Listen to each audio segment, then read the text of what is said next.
22장, 요한계시록 22장 찾겠습니다.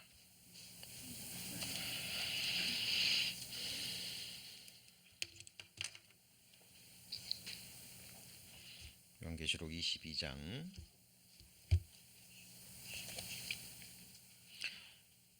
6절 말씀부터 제가 봉독합니다. 또 그가 내게 말하기를 이 말은 신실하고 참된지라 주 곧 선지자들의 영의 하나님이 그 종들에게 결코 속히 될 일을 보이시려고 그의 천사를 보내셨도다. 보라, 내가 속히 오리니 이 책에 예언의 말씀을 듣는 지키는 자가 복이 있으리라 하더라.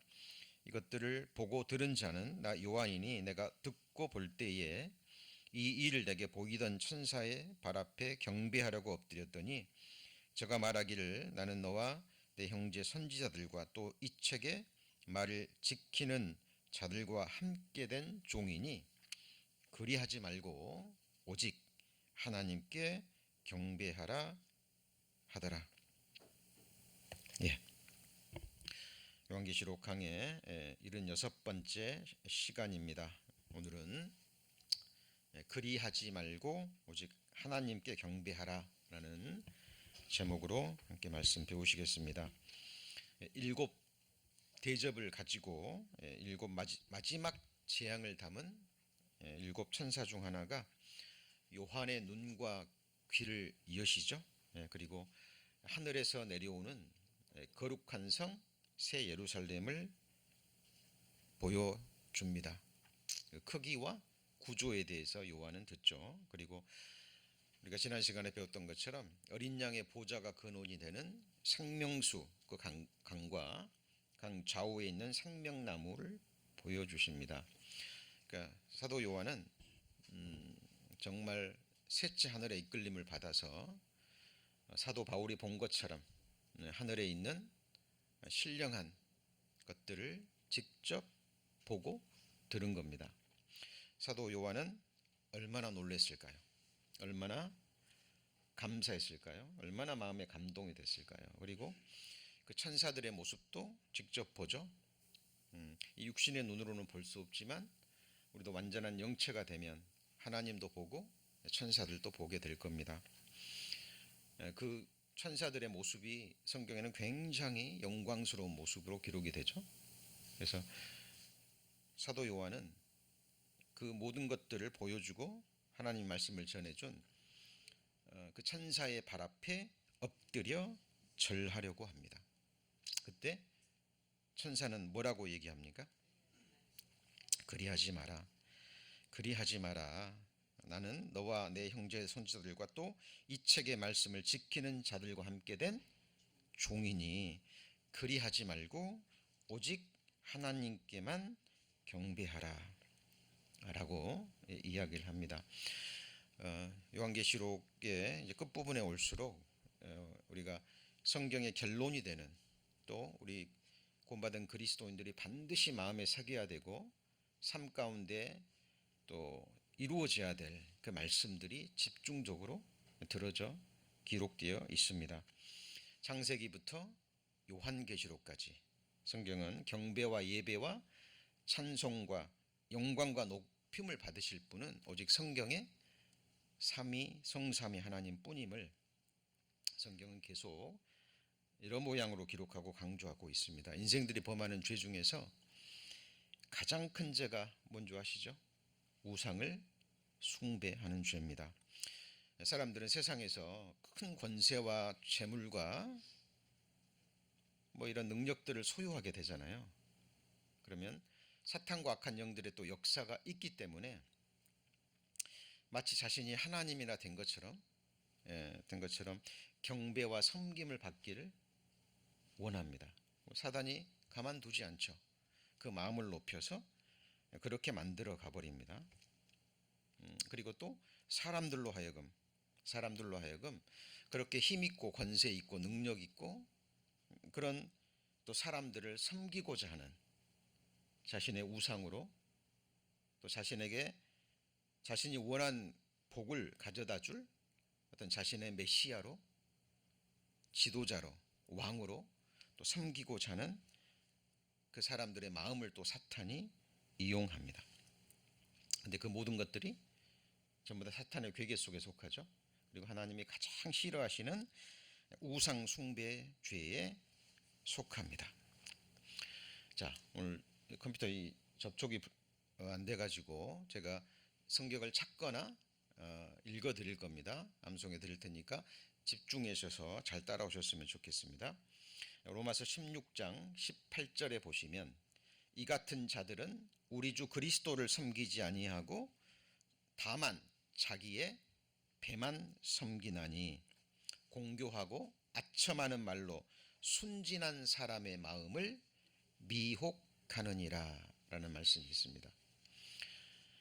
이게 무슨 말이냐면 자기의 배만 섬긴다 그러니까 뭐 자기의 식욕만 채우고 자기의 육체만을 위해서 산다라는 그런 의미도 1차적인 의미가 있지만 궁극적인 것은 자기의 육신을 위한 겁니다. 이 사람들 배만 섬기나니라는 그 다음에 뭐예요?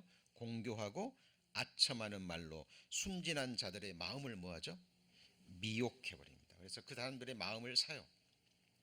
잘못된 방법으로. 그래서 그들의 우상이 되는 겁니다.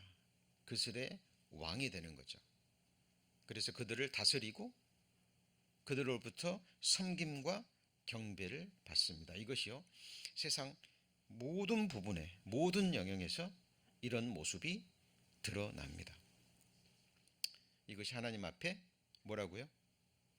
큰 우상 숭배죄가 되는 겁니다. 그러니까 자기 배만 섬긴다는 건 자기 자신을 자기 신으로 섬기는 거예요. 그래서 사람들 위에 요동하고 다스리고 그들로부터 경배와 예배를 받는 겁니다. 그 뒤에는 누가 있을까요? 사탄이 있는 겁니다. 하나님이 영광스럽게 지혜롭게 그 많은 능력과 지혜를 주셨지만 어때요? 그걸 가지고 하나님 말씀과 하나님의 영광을 위한 것이 아니라 자기 영광을 취해버렸죠. 그래서 지극히 높으신 하나님과 비기기 위해서 하늘에서 전쟁을 일으켰습니다. 그 사탄이 모든 사람들 뒤에서 역사해요. 자, 지금부터 성경에 나타난 사탄이 어떻게 역사했는지 그런 부분들을 찾아가 볼 겁니다. 창세기 10장을 찾습니다. 창세기 10장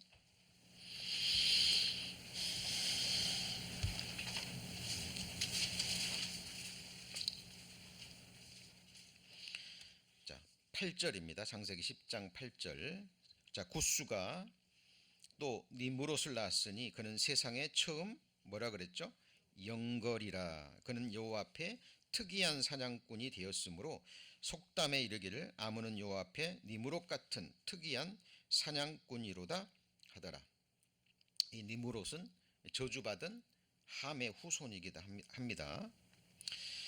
예, 이 니므롯이라는 이름의 뜻은 오만하다, 교만하다라는 의미도 들어 있고요. 힘센 영웅이란 말도 들어 있습니다. 여기 보면 특이한 사냥꾼이라 그랬는데, 자, 이것은 하나님이 주신 어떤 자기의 능력과 지혜로, 그렇죠? 사람들의 마음을 살 뿐만 아니라 아주 폭종으로 다스리는 걸 말합니다. 그렇게 해서 성경에 나오는 최초의 하나님이 아닌 자기가 왕이 되는 왕국을 설립한 실제 인물입니다. 이 니므롯은 우리가 요한계시록에 배운 적그리스도의 모형과 그림자이기도 합니다. 특이한 사냥꾼이라 그랬는데 이 사람이 짐승을 잡는 사냥꾼이 아니라 깊이 들어가 보면 사람의 영혼을 사냥하는 사냥꾼입니다. 하나님이 편만하게 흩어져서 살아라 그랬죠. 그렇죠? 그리고 하나님이 창조하신 모든 것을 다스리고 정복하라라고 말씀하셨습니다. 자, 그런데 이 니므롯은 그 하나님의 말씀에 대적했죠. 창세기 11장에 이 니므롯이 우리의 이름을 내고 우리를 위하여 높은 탑을 쌓자. 그렇죠? 흩어지지 말고 하나님 말씀에 대적하는 거죠. 인간적으로 보면 우리 흩어지지 말고 한데 모여서 힘을 합쳐서 잘 살아보자라는 인간적인 시각에서 보면 뭐 당연한 일 같지만 하나님 보실 때는 그게 큰 죄가 되는 거예요. 우리를 창조해 주시고 구원해 주신 것은 누구의 영광을 위해서입니까? 오직 하나님의 영광을 위해서예요. 그리고 그 영광을, 그 하나님의 최고의 영광을 결국은 사람에게 주시기 위해서입니다. 하나님의 그 놀라운 영광을 사람들과 함께 누리기 위해서 사랑의 짝으로 하나님의 형상대로 존귀하게 창조하신 거예요. 그런데 사람들이 그걸 알지 못하고 사탄의 괴기에 넘어가서 눈에 보이는 우상을 세우고 눈에 보이는 왕을 세워서 하나님이 아닌 사람에게, 결국은 자신에게 영광을 돌리는 그 모습을 우리는 역사를 통해서도 볼 수 있고요. 지금도 마찬가지입니다. 그리고 우리 구원받은 그리스도인의 마음과 삶 속에도 우리가 이 사실을 계속 깨우치고 하나님 앞에 우리의 마음을 다지지 않으면 우리 그리스도인들도 예외가 될까요? 그렇지 않습니다. 어느 순간에 자기를 높이는, 그리고 사람들로부터 섬김과 존경과 영광을 받고자 하는 그 마음이 우리 구원받은 그리스도인의 마음 속에서도 도사리고 있습니다. 그리고 사탄이 교회 가운데서, 성도들 가운데서 광명의 천사로 가장해서 가장 강하게 역사하는 줄 아시죠? 그래서 우리는 항상 이 사실을 주의하셔야 됩니다. 이 니므롯이 바로 첫 번째 그런 인물로 드러납니다. 그리고 성경에 이런 예들은 너무나 많이 있어요. 오늘은 대표적인 것만 살펴봅니다. 민수기 16장입니다. 구약성경 222페이지. 민수기 16장, 구약성경 222페이지, 민수기 16장 1절에 보시면, 자, 레위의 증손 고핫의 손자 이스라엘의 아들 고라와 루벤 자손 엘리압의 아들 다단과 아비람과 벨렛의 아들 온이 당을 짓고 이스라엘 자손 총회의 택함을 받은 자, 그 해중에 유명한 어떤 족장, 같이 읽습니다. 250인과 함께 일어나서 모세를 거스르니라. 하나님이 모세를 이스라엘 민족의 지도자로 세웠습니다. 모세가 되고 싶었습니까? 아닙니다. 40세 되었을 때는 그런 마음도 있었지만 미디안 광야에서 40년 동안 연단받은 후에는 모세는 싫어했어요. 자기 자신의 실체를 봐버렸거든요. 그래서 보낼 만한 자를 보내소서, 나는 혀가 둔하여 말도 못하는 사람입니다 라고 거부했던 사람입니다. 그러나 하나님의 강권하심에, 하나님의 부르심에 정말 순종해서 모세의 삶은 정말 고난과 고통의 삶이었습니다. 잘 아시죠? 앞에 보면, 창세기에 보면 그런 내용이 나오죠.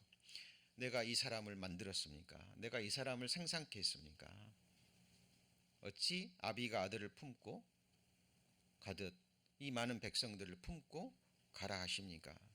이스라엘 백성들이 조금만 불평하면, 어려우면 누구한테 원망했죠? 모세를 원망하고 광야로 도망가고자 했고, 아니 애굽으로 되돌아가고자 했던 한두 사람도 아닙니다. 그 많은 사람들을 모세는 온유함으로 다스리고 결국은 자기의 소임을 다하는 모습이 보입니다. 그런데 이 고라라는 사람이요, 여기 보면 세상적으로, 인간적으로 굉장히 뛰어난 능력과 언병과 지혜를 갖추고 있는 사람이었던 것 같아요. 하나님께 이걸 받았죠. 우리가 어떻게 할 수 있습니까? 당대 유명한 족장 260명의 마음을 사로잡아 버립니다. 여러분, 모세가 얼마나 위대한 지도자입니까? 그렇죠? 얼마나 위대한 지도자입니까? 10가지 기적과 이적을 통하고 모세 홍해 바다를 가르고, 그렇죠? 반석을 쳐서 물을 내서 백성들에게 먹이고, 공궁할 때마다, 하나님이 진노할 때마다 모세가 기도해서 이스라엘 백성들을 구원했던 지도자입니다.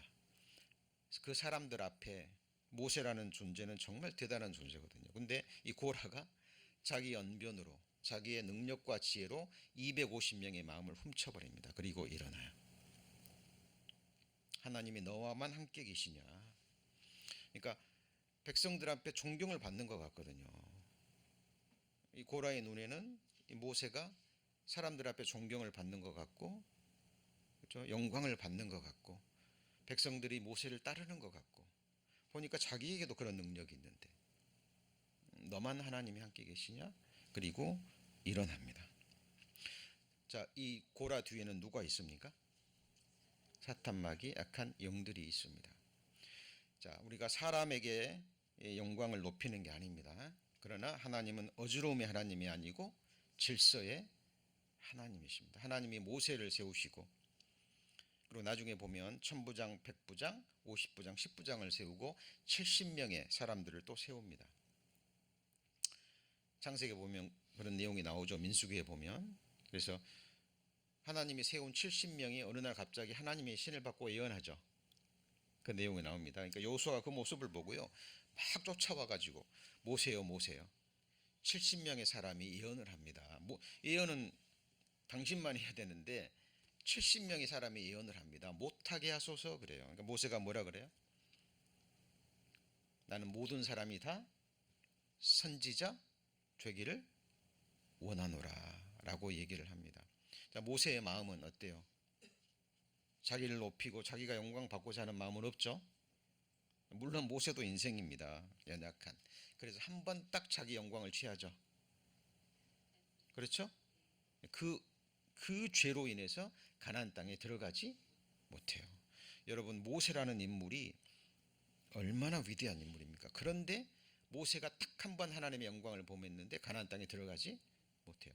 천국에 들어가지 못했다라고 하는 사람도 있는데 그건 말도 안 되는 소리입니다. 그렇게 하시면 안 되고, 그걸 통해서 하나님의 영광을 사람이 취하는 것이 얼마나 큰 죄라는 것을 모세를 통해서 보여주신 거예요. 자, 이때 민수기 16장 24절에 보시면 하나님이 진노하시죠. 그죠? 23절부터 볼까요? 23절. 여호와께서 모세에게 일러 가라사대 회중에게 명하여 이르기를 너희는 고라와 다단과 아비람의 장막 사면에서 뭐예요? 떠나라. 그리고 나중에 땅이 갈라져서 그 사람들을 삼켜버립니다. 근데 이 모습을 보고 또 백성들이 분별을 못해요. 분별을 못합니다. 이 하나님께 영광을 범한 죄가 얼마나 큰 죄인지 백성들에게 보여줬는데, 나중에 이걸 보고 백성들이 또 뭐예요? 모세를 원망해요. 너 때문에 고라를 비롯해서 그 유명한 족장들, 그 능력 있는 사람들이 다 죽었다.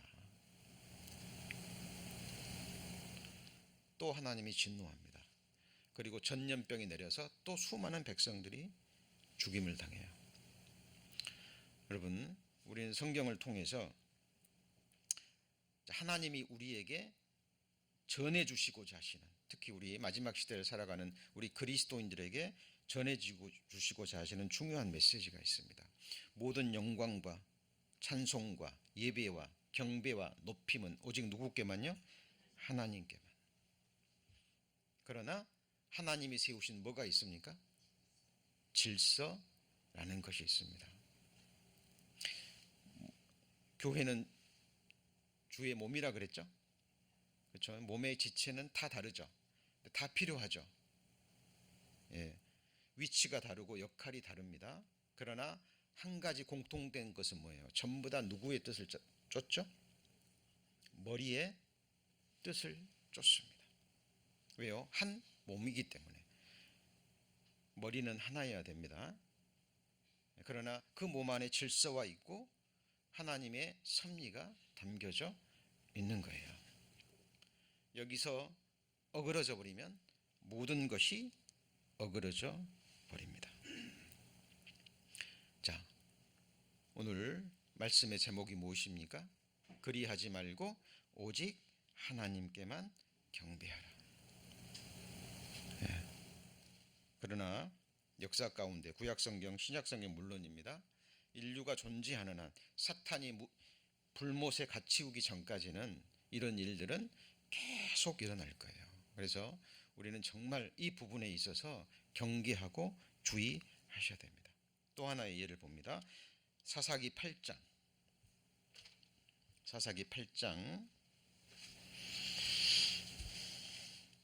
375페이지입니다.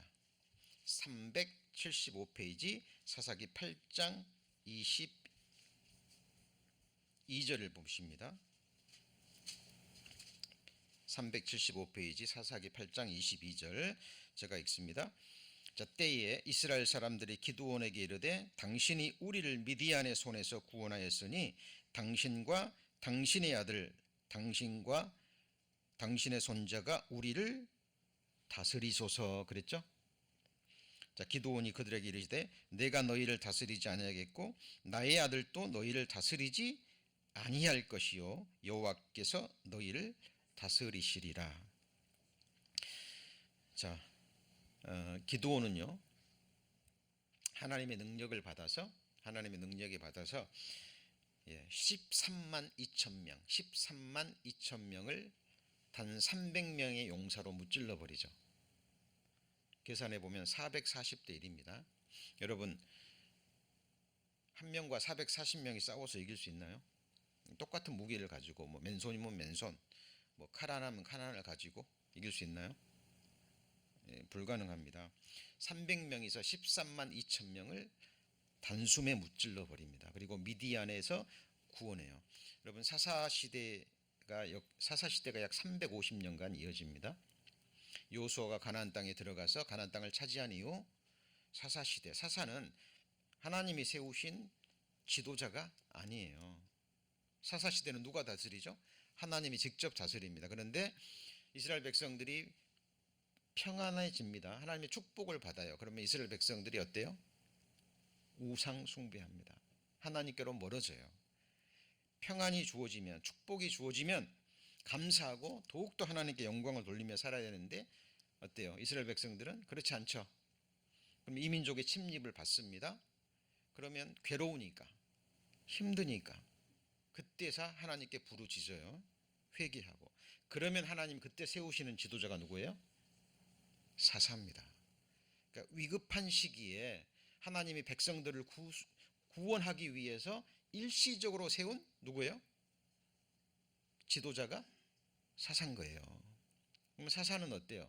자기 역할을 다 했으면 다시 한 백성으로 돌아가는 거예요. 그런데 이스라엘 백성들이요, 이 기드온이 300명을 가지고 13만 2천 명을 물리쳐 버리거든요. 이야, 대단하다. 주변 나라를 보니까 눈에 보이는 멋진 왕이 있는 거예요. 그 사람한테 가서 네가 왕이 되라. 너만 되는 게 아니라 네 아들들도 네 손자까지 대대로 왕이 돼서 우리를 어떻게 하라고요? 다스리소서. 자, 일반 그 백성들의 마음 속에서도 사탄이 역사하죠. 그렇죠? 눈에 보이는 우상이 꼭 깎아 만든 우상이 아니라 누구도 있어요? 사람일 수도 있는 거예요. 뛰어난 능력과 지혜와 뛰어난 인간들의 눈으로 볼 때 정말 멋지고 능력 많은 그 사람들을 자기의 왕으로 삼고자 하는 마음이 있는 거예요. 그런데 기드온은 어때요? 하나님의 사람이죠. 자기가 영광을 구하지 않습니다. 아니다. 나도 내 아들도 내 손자도 다스리지 않는다. 너희들은 누가 다스린다고요? 여호와께서 다스린다 라고 얘기를 합니다. 자, 이 기드온의 아들들이요 70명이 있었습니다. 몇 명이요? 70명. 많이 더 낳죠. 그리고 첩도 있습니다. 그리고 첩을 통해서 세겜 땅에 있는 첩으로부터 난 아들이 바로 아비멜렉이라는 아들이에요. 그런데 이 70명의 아들도 아버지께 순종해서 나서지 않습니다. 근데 그 얘기를 누가 들었을까요? 아비멜렉이 들었어요. 아, 백성들이 왕 삼기를 원하는구나. 그리고 자기가 나섭니다. 그 뒤에 누가 있을까요? 사탄이 있습니다. 그리고 세겜 땅에 가서 그 비류자들을 돈을 주고 삽니다. 뭐 가진 말로 또 미혹했겠죠. 그리고 그들에게서 왕이 돼서 그들을 중심으로 해서 반란을 일으키죠. 하나님 앞에. 그리고 기드온의 70명의 아들을 죽입니다. 그때 말지 아들 누가요? 요담이라는 인물이 피합니다. 피하고 그리고 이 아비멜렉과 세겜 땅에 있는 사람들을 책망하기 위해서 우화를 지어서 이야기합니다. 그 내용이 사사기 8장과 사사기 9장에 기록되어 있습니다. 자, 우리 성경 한번 찾아볼까요? 사사기 9장 4절입니다. 사사기 9장 4절. 사사기 9장 4절 376페이지 사사기 9장 4절. 자, 바알 브릿 묘에서 은 70개를 내어 그에게 주매 아비멜렉이 그것으로 방탕하고 경박한 유를 사서 같이 읽습니다. 자기를 쫓게 하고. 누구를 쫓게 한다고요? 자기를 쫓게 하는 일이 있습니다. 자, 사도행전 20장 30절에도 이런 내용이 나옵니다. 사도행전 20, 여기 사사기 8장 9장은 붙잡아 놓으시고요. 사도행전 20장도 한번 찾습니다. 사도행전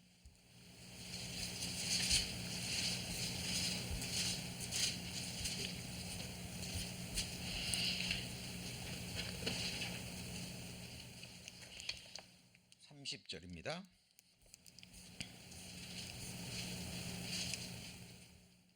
사도행전 20장 30절 한번 같이 읽어볼까요? 또한 너희 중에서도 제자들을 끌어 자기를 쫓게 하려고 어그러진 말을 하는 사람들이 일어날 줄을 내가 아노니 그랬죠. 너희 중에서도 누구를 끌어서요? 제자들을 끌어서. 예수님의 제자들을 끌어서 누구를 쫓게 해요? 자기를 쫓게 하려고 어그러진 말을 하는 사람들이 있습니다. 그러니까 구약이나 신약이나 마지막 시대까지 이런 사람들이 계속 나와요, 안 나와요? 나옵니다. 근데 안타까운 것은 교회사를 볼 때도요, 이 교회사 가운데 이런 일들이 가장 많다라는 거예요. 사람들이 이걸 기드온이 그 능력을 딱 보이니까 사람들이 그를 중심으로 쫙 모이죠. 그렇죠? 교회 가운데서도 어떤 한 사람이 뭐 복음을 전해서 큰 부흥을 일으키면 사람들이 쫙 그 사람 중심으로 모입니다. 왜냐하면 부흥이 일어나면 함께 따라오는 게 뭐냐면 권세와 재물과 영광이거든요. 그때 그 사람이 그 영광을 하나님께 돌리지 않으면 그때부터 뭐 교회가 됐건 뭐 어떤 것이 됐건 하나님 앞에 결국은 진노를 받게 되어 있는 거예요.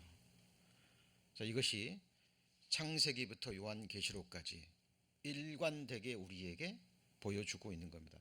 여러분, 그 사실을 사도 요한이 알까요, 모를까요? 사도 요한은 예수님의 품에서 사랑을 받던 예수님의 말씀을 직접 듣고 죽으심과 부활하심을 목격한 사람이죠. 사도 요한은 하나님께만 영광을 돌리고 하나님께만 경배해야 된다는 사실을 알았을까요, 몰랐을까요? 누구보다 잘 알았을 거예요. 그럼에도 불구하고 자기가 본 그 영광스러운 모습, 새하늘과 새 땅, 그 거룩한 성새 예루살렘, 자기의 눈과 귀를 열어서 정말 그 신령한 세상을 보여주고 그 말을 전해준 그 영광스러운 천사 앞에서 엎드려 뭐 했다고요? 경배하려고 했다니까요. 사도 요한이. 여러분, 우리도 그럴 수 있을까요, 없을까요? 네? 그럴 수 있다라는 겁니다. 여러분, 천국은 오직 하나님께만 영광을 돌리는 사람들. 천국은 오직 예수 그리스도만이 자기의 영원한 왕과 통치자로 마음에 작정된 사람들만이 들어갈 수 있는 곳입니다. 이 사실을 우리가 잊어서는 안 돼요. 하나님이 우리에게 능력과 지혜를 줬습니다. 누구를 위해 주었을까요? 하나님의 영광과 그리고 함께한 다른 지체들을 위해서 주셨습니다. 이 사사기 8장 다시 넘어갑니다. 잡아놓으시라 그랬죠? 사사기 8장에 자, 말지 아들 누가 살았어요? 요담이 살았습니다. 자, 요담이 살아서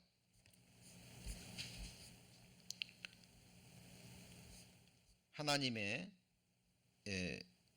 그 메시지를 나무의 비유를 통해서 전합니다.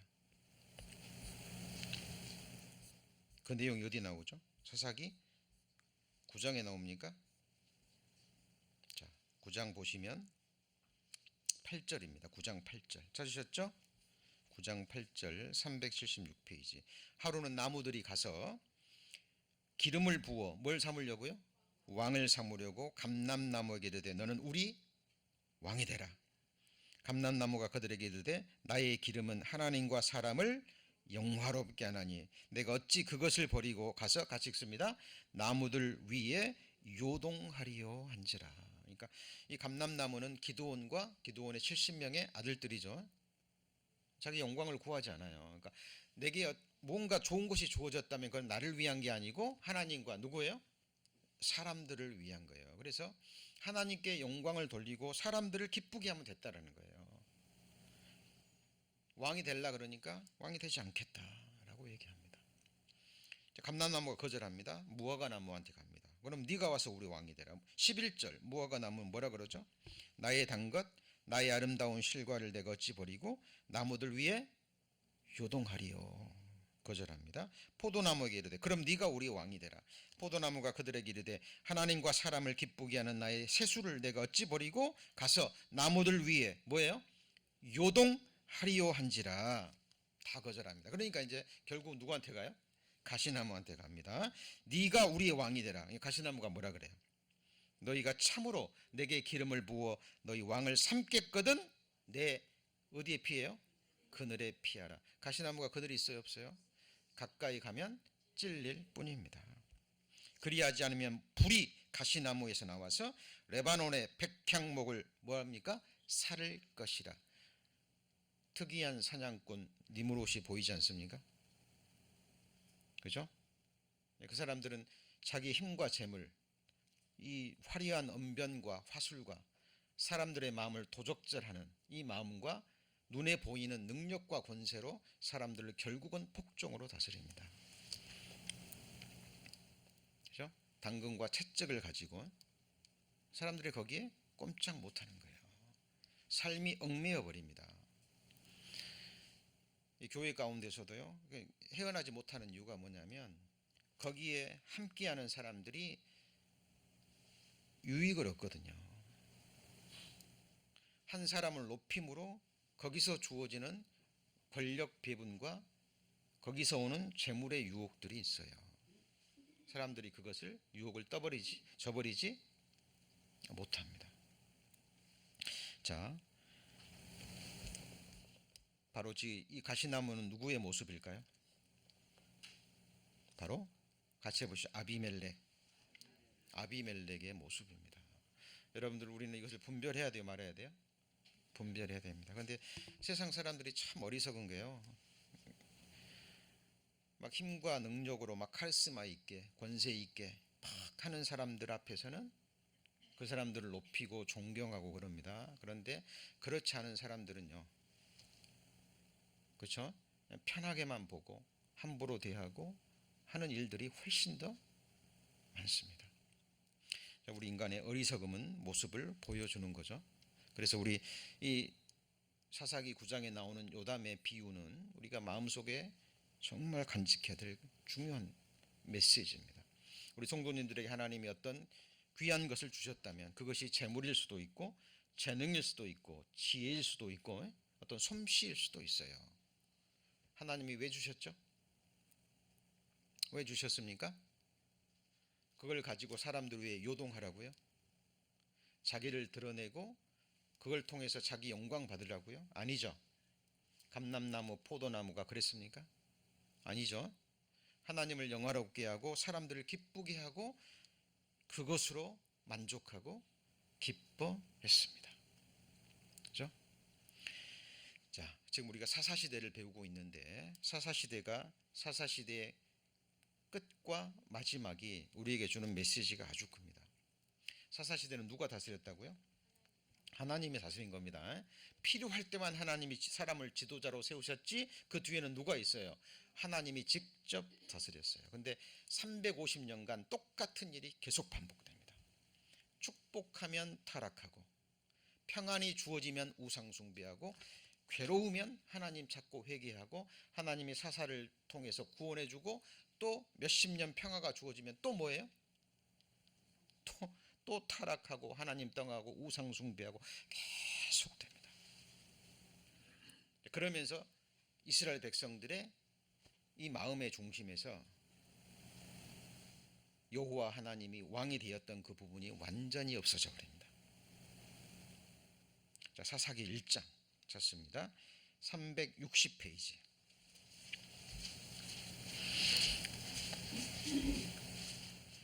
사사기 1장 360페이지 1장 1절에 보시면 여호수아가 죽은 후에 이스라엘 자손이 여호와께 묻자 가로되, 같이 읽습니다.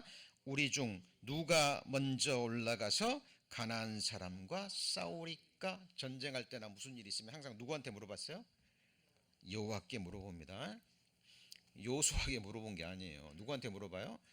여호와께 물어봅니다. 여호수아도 그랬고, 이렇게 신앙생활을 시작했습니다. 이스라엘의 가나안 역사가 시작됐는데 시간이 지나면서 계속 타락하고 하나님 떠나고 하면서 백성들의 마음이 완전히 변해버립니다. 400페이지 21장입니다. 21장 제일 끝절에 보시죠. 401페이지 사사기 21장 25절에 보시면 찾으셨죠? 자, 잘 들으셔도 됩니다. 같이 읽을까요? 그때에 이스라엘에 왕이 없으므로 사람이 각각 그 소견에 오른 대로 행하였더라. 이러면 이제 망하는 거죠. 그렇죠?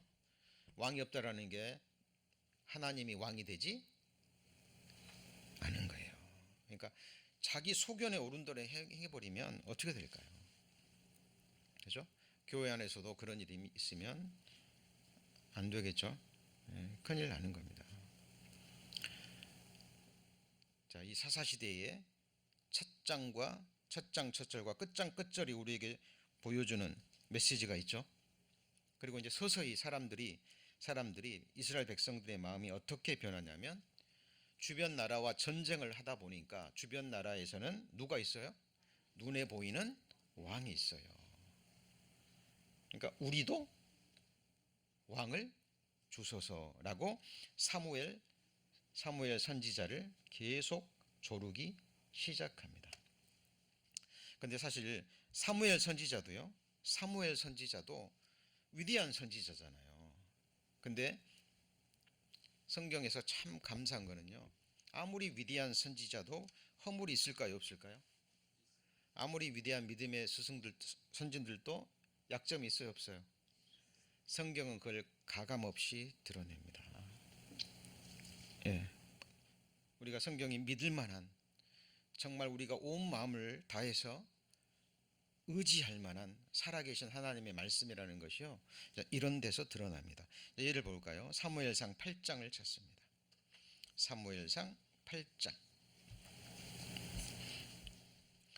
1절에 보시면, 사무엘상 8장 1절에 보시면,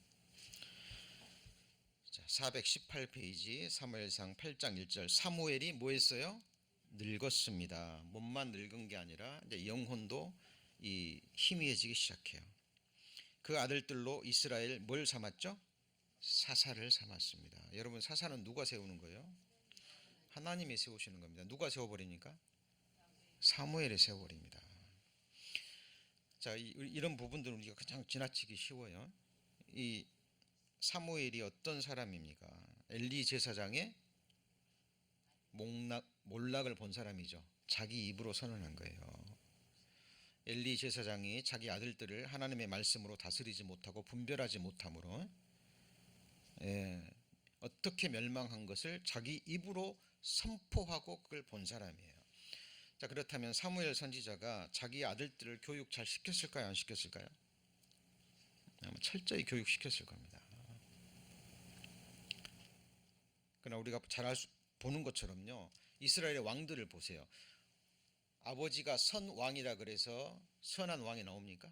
아니죠. 아버지가 악한 왕이라 그래서 선한 왕이 나옵니까? 그렇지 않습니다. 그렇지 않아요. 그럴 수도 있지만 그렇지 않을 수도 있다라는 것을 성경이 증거합니다. 자, 이 사무엘은 자기 아들들을 분별하지 못합니다. 그러니까 딱 세우니까 그들이 어떻게 돼요? 3절입니다. 그 아들들이 그 아비의 행위를 따르지 아니하고 이익을 따라서 이윤을 따라서 뭐를 받아요? 뇌물을 취하고 판결을 굽게 하니라. 과거나 지금이나요, 이 재물은 항상 큰 힘을 가집니다. 재물은. 그래서 마지막 때 하나님과 동등되는 위치에 오른 게 뭐예요? 재물이에요, 재물. 그래서 하나님과 뭐를요? 재물을 동시에 섬길 수 없는 거예요. 여러분, 우상은 하나님보다 귀한 겁니다. 더 소중한 거예요. 내 자식이 하나님보다 귀하다면 누구예요? 그 자식이 우상이 되는 거예요. 어떤 사랑하는 사람이 하나님보다 귀하다면 그 사람이 우상이 되는 거예요. 기억하십시오. 소중한 자식이건 사랑하는 사람이건 그걸 누가 주셨어요? 네? 하나님이 주신 겁니다. 모든 좋은 것이 하나님께로부터 왔고, 그리고 주시지 않으면 받을 수 없어요. 그리고 또 누리게 하셔야 누릴 수 있는 겁니다. 하나님은 멀리 계시는 분이 아니라 우리의 일상과 실상과 아주 밀접하게 우리 자신보다 가까이 계시는 분이 바로 우리 하나님이십니다. 자, 기회가 왔어요. 이스라엘 백성들에게 기회가 왔습니다. 사탄은 틈을 좋아하죠. 사무엘 선지자가 자기 아들들을 세웠는데 사무엘 선지자 같지 않아요. 그러니까 이스라엘 백성들이 틈을 노리고 얘기합니다. 5절입니다. 그에게 이르되 보소서, 당신은 늙고 당신의 아들들은 당신의 행위를 따르지 아니하니 열방과 같이 우리에게 뭐예요? 왕을 세워 우리를 다스리게 하소서 얘기합니다. 사무엘이 기뻐하지 않아요. 7절입니다. 여호와께서 사무엘에게 이르시되 백성이 내게 한 말을 다 들으라. 같이 읽습니다. 그들이 너를 버림이 아니요 나를 버려 자기들의 왕이 되지 못하게 함이니라. 백성들의 그 끈질긴 그 마음을 하나님이 보셨어요. 그 대신 경고합니다.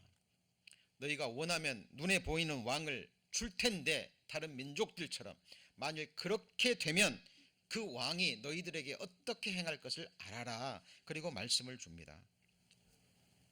근데 그 내용이 뭐예요? 전부 다 부려먹는 거예요.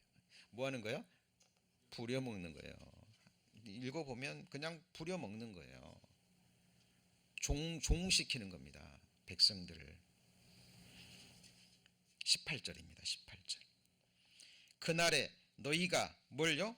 택한 왕을 인하여 부르짖되 그날에 여호와께서 너희에게 응답지 아니하리라. 여러분들 눈에 보이는 왕을 자기 왕으로 삼으면 결과가 어떻게 돼요? 이렇게 됩니다. 왕을 삼은 사람도 망할 뿐더러 사람을 자기의 왕으로 삼은 그 사람도 함께 멸망합니다. 자, 창세기부터 사사기까지 그랬죠. 그럼 왕정 시대 또 오면 어떨까요? 왕정 시대 오면은 여러분 잘 아시는 것처럼 다윗의 아들 압살롬이 또 자기를 스스로 높이죠. 그죠? 자, 동일한 내용이 계속 반복됩니다. 보세요. 사무엘하 15장 6절. 사무엘하 15장 6절입니다. 사무엘하 15장 6절에 보시면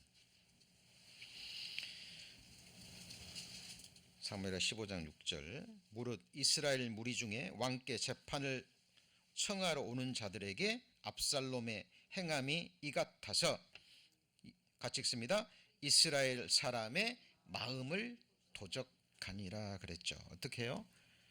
막 재판 가까이 가서 그 사람들을 거짓 친절로 언변으로 그 사람들의 마음을 삽니다. 압살롬이 뛰어난 외모를 가졌다 그래요. 사람은 외모를 보거든요. 여러분 위대한 사무엘 선지자도요. 이세 아들들에게 기름 부음으로 갔는데 엘리압이라는 장자가 자기를 딱 지나가니까 어때요? 사무엘이 뭐라 그래요? 이놈이로구나. 이놈이로구나. 왜요? 용모가 준수하거든요. 여러분 이 사람의 외모가 이 세상에서 얼마나 중요한 줄 아시죠? 그렇죠? 열광합니다. 사람들이. 그 아름다운 외모, 뛰어난 언변, 그 사람이 가지고 있는 능력, 재능, 뭐 뛰어난 예무에 뭐 연기 잘하겠다, 노래 잘하겠다, 그죠? 사람들의 마음을 확 사버립니다. 여러분 그 유명한 가수들 한번 공연 한번 보세요, 그죠? 수십만 명의 사람들이 몰려가서 열광합니다. 외모가 됐건 재능이 됐건 뭐가 됐든 간에. 자, 사무엘 선지자도 이제 그랬지만, 그죠? 이스라엘 백성들이 압살롬이 뛰어난 머리결도 굉장히 많고 준수했던 것 같습니다. 사람들의 마음을 도적질해 버립니다. 그렇게 해서 스스로 자기를 높여서 뭐가 되죠? 왕이 됩니다. 그 마지막이 뭐였어요? 죽죠. 예, 그건 죽습니다. 그러면 위대한 다윗 왕은 어떻습니까? 이 압살롬과 다윗 왕 이런 차이점이 뭐냐면 중심은 다 죄성이 있고 동일해요.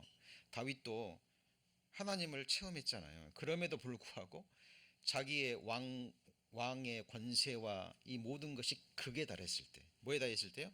극에 달했을 때 사탄이 틈을 노려버립니다. 그리고 인구 조사를 하게 만들죠. 그죠? 요압 장군이 알았어요. 다윗의 중심을. 자기 영광을 위해서. 그러니까 요압이 말리잖아요. 하나님이 당신에게 더 큰 권세와 재물과 백성들로부터 영광 받기를 원하나이다. 그런데 이것은 아닙니다. 경고했는데 다윗이 어떻게 해요? 계속 밀어붙입니다. 여러분 다윗이 그랬어요. 다윗이. 저와 여러분 자유로울까요? 이 말씀을 전하는 저는 자유로울까요? 아닙니다. 예, 아니에요. 저는 참 감사한 게요. 이게 신앙생활 하면서 또 말씀 전하면서 하나님 앞에 저 자신을 보게 한 게 너무 감사가 돼요. 물론 구원받을 때 만물보다 거짓되고 부패한 것이 내 마음이라는 것을 알고 깨닫고 구원을 받았지만 여전히 제 안에 죄성이 있어요, 없어요? 네? 있습니다. 예, 정말 주의하고 주의해야 될 부분입니다. 다윗이 자기를 높임으로 어때요? 수많은 백성들이 또 전염병으로 죽죠. 그렇죠? 여러분, 자 지금 우리가 창세기부터 계속 배웁니다. 뭘 배웁니까? 우리가 가게 될 천국은 그냥 막연히 좋은 곳. 제가 한 몇 달 전에요, 한 2달 전에는 이 편두통으로 한 2주 정도에 잠을 못 잤어요. 편두통으로 바늘처럼 막 콕콕 주시는데요. 이 약을 먹어도 안 되고 책을 보기 힘들 정도로 너무 아팠습니다. 근데 또 어떻게 하다가 또 막 기도하고 막 그죠? 제 자신을 돌아보고 또 하나님 간구하는 건데 어느 날 낫게 해줬거든요. 또 한 몇 주 지나가지고 이 등과 이 목에 통증이 오기 시작하는데요. 보통 한 며칠 뭐 길어야 뭐 한 1, 2주 지나면 없어졌거든요. 4주째 지금도 막 이 통증이 너무 심하게 느껴집니다. 제가 요한계시록 우리가 말씀 배웠잖아요. 아픈 것이 다시 있지 아니하고 우리 고영재님이 너무 힘들어했거든요. 고영재님을 위해서 많이 기도한다고 했지만이 이 정도로 저보다 더 심했을 거예요. 보니까 똑같은 닥터에서 치료를 받고 있는데 고영재님은 닥터가 안 해주려고 그랬대요. 당신은 수술 받아야 된다고. 고영재님이 막 사정사정 해가지고 거의 치료가 됐거든요. 근데 저는 12주면 가능하대요. 12주면 치료를 받으면 일주일에 2번씩. 근데 저는 상태가 더 나은데도요, 견디기가 힘들어요. 잠을 거의 못 잤습니다. 이 타이핑 작업을 계속하고 책을 봐야 되는데 고개만 숙이면 막 너무 아픈 거예요. 너무 아픈 거예요. 그래서 아픈 것이 다치 있지 아니하고, 그리고 이 부활의 몸을 하나님이 주셨다라는 게 너무 감사한 거예요. 그리고 그런 생각이 들더라고요. 내가 구원받지 못했으면 뭐 이런 통증과는 비교할 수 없는 불로써 소금치듯 하는 지옥에서 어떻게 해요? 영원을 살아야 되고요. 그죠?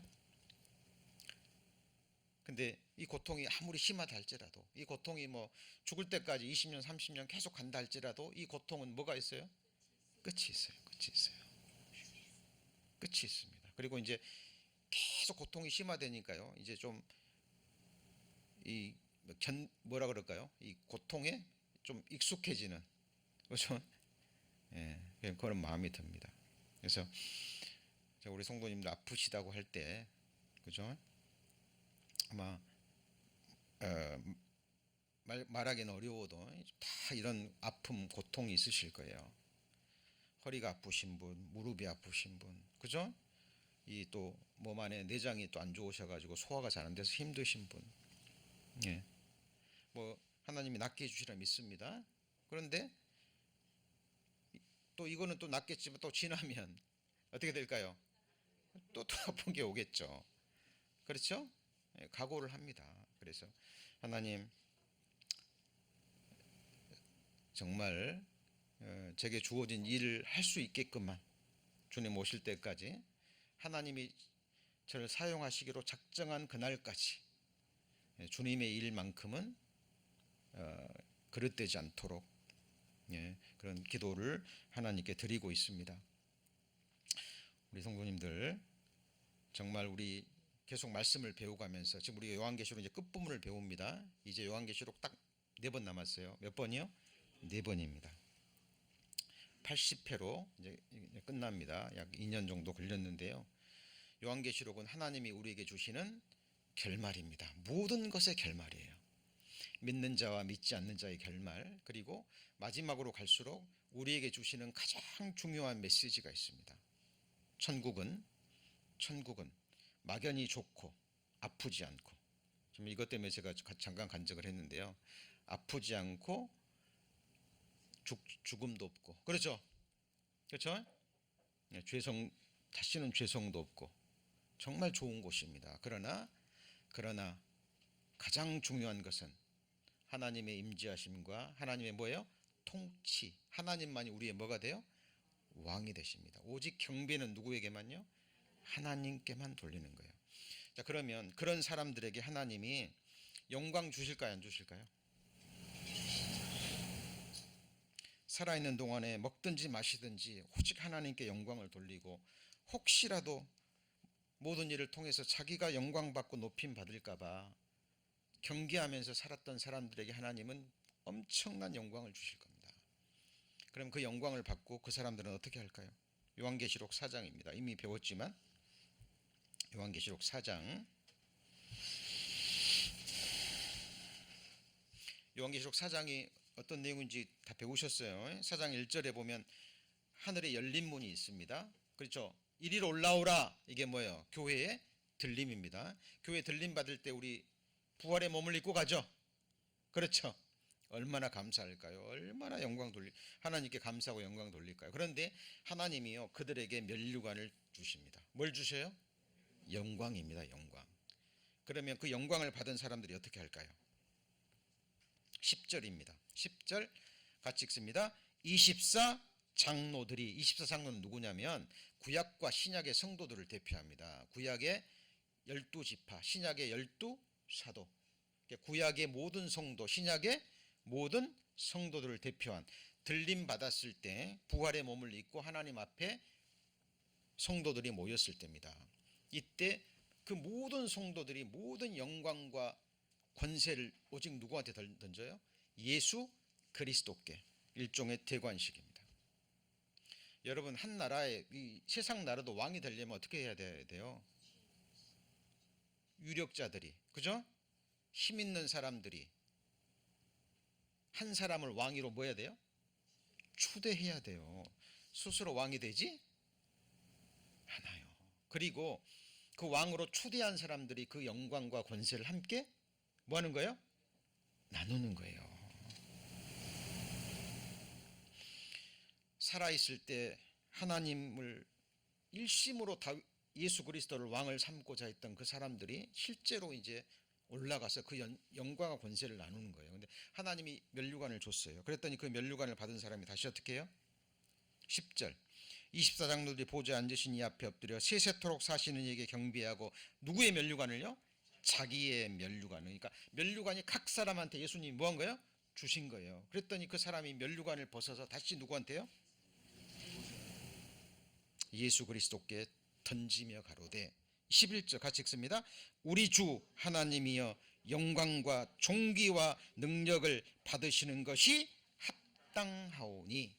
마지막에 누구한테 영광 돌려요? 하나님께만. 그러면 예수님이 그 면류관 받아가지고 그래 내 거야 너희들 안 줄게 그럴까요? 아닙니다. 하나님의 영광이 곧 누구의 영광이 되는 거예요? 나의 영광이 되는 거예요. 이 영광을 앗아갈 사람 있을까요? 없을까요? 없죠. 에? 기억하십시오. 하나님은 우리에게 구원과 함께 그 다음 뭐예요? 같이 해보시죠. 영원한 영광. 영원한 영광을 주시기 위함입니다. 자, 찾진 않겠습니다. 사도행전 14장에도 보잖아요. 그럼 바울과 바나바가 한 사람을 일으켜서 기적을 일으켜서 이렇게 세워버립니다. 그러니까 사람들이요, 신이 내려왔다. 누가 내려왔다요? 신이 사람의 모습으로 왔다. 그리고 산당에서 제사장들을 불러와가지고요, 바울과 바나바한테 뭐라 그래요? 제사 지내고 합니다. 그때 바울과 바나바가 뭐라 그래요? 옷을 찢습니다. 어찌하여 이러하느냐? 우리도 너와 같은 성정을 가진 사람이라. 이 헛된 일을 버리고. 뭘 버려요? 헛된 일. 어떤 능력을 행한다 그래서 그 사람을 높여버리고 신처럼 대하는 것은 이거는 하나님 가증히 여기시는 거라니까요. 헛된 일을 버리고 천지와 바다와 그 가운데 만유를 지으신 하나님께로 뭐예요? 돌아오라 함이라. 여러분, 우리가 주님 앞에 갈 때까지 이 사실을 잊으셔는 안 됩니다. 오늘 마지막 말씀 누가복음 16장 15절입니다.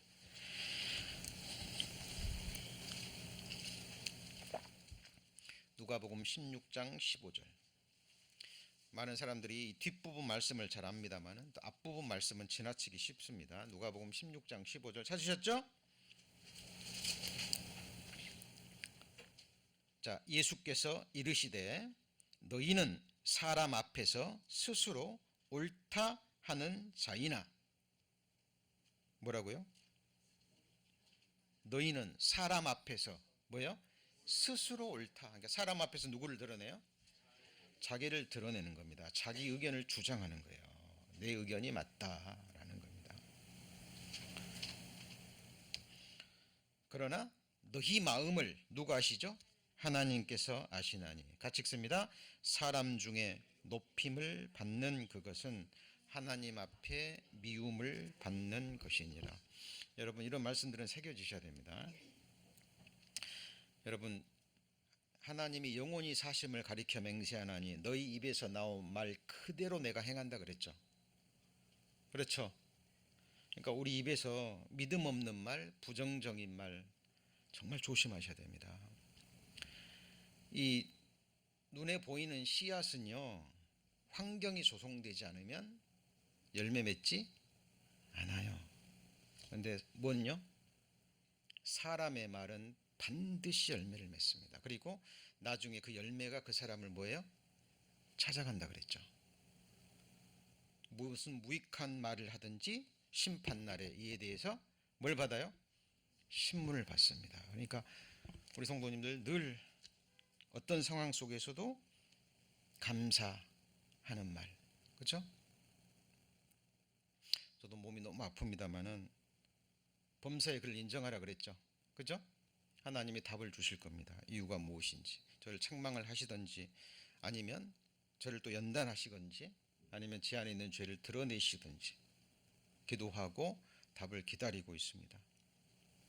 그리고 이번에 정말 깨달은 것은, 우리 성도님들 정말 아프신 분이 계시다면, 또 저에게 기도 부탁을 한다면, 이제 그 전에도 많이 아파봤어요. 아파봤는데 이렇게 직접적으로 이 오는 고통, 이 통증, 이것은 지금 제가 처음 경험하거든요. 지금도 지금 말씀을 전하니까 하나님이 이만큼 조금 견디게 하신 것 같아요. 그래서 부족한 저를 위해서 기도해 주시고요. 우리 성도님들도 정말 우리가 이렇게 일상적으로 생활할 수 있다라는 게 뭘까요? 은혜예요. 정말 은혜입니다. 이렇게 통증 없이 걸어 다닐 수 있고 일상생활 할 수 있는 것도 뭐예요? 하나님의 은혜입니다. 저를 은혜로 주님 나라에까지, 그리고 그 나라는 오직 누구에만요? 하나님께만 영광을 돌리는 그 나라입니다. 그래서 저희 교회는 너무 감사해요. 우리 모든 성도님들 그 말씀 가운데 지금 삶으로 이루어 가고 있다라고 생각합니다. 기도하시겠습니다.